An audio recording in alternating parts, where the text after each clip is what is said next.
all hay vain chu phaltlang khuwa kan kala bamram ania phaltlang khuwa hi hei tlai ziang hianin phaltang ti anji ka ma se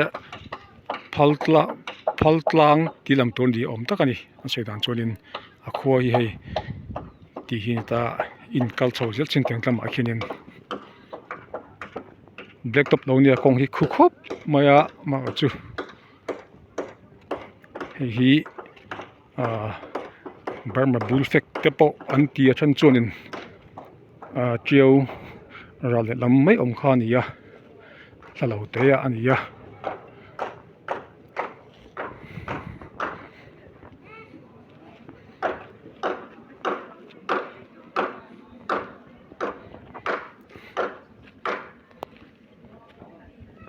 a kho te chu nom mel phian mai hei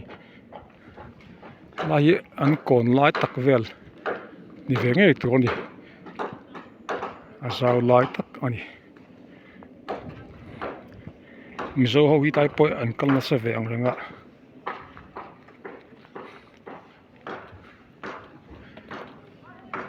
ki lama po ken in ta chu om chho zel ni nge tu ni ki chho zel mai lam pon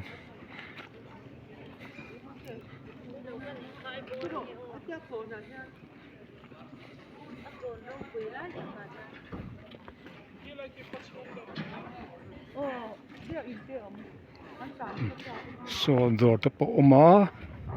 workshop te po oma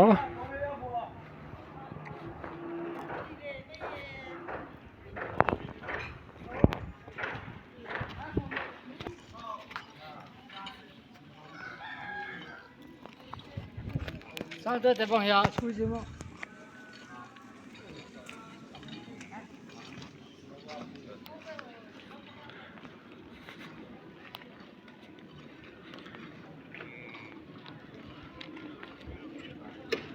a kong hi hei a suat le chuat hi boulder ni chiao lung ti hianin an da hi adiak lo nan ta pan mai thani an black top sa chan du mai tur hiania ma chu Burma sarkar Burma ram choni wang khanin du malak karam lo te pon mai thani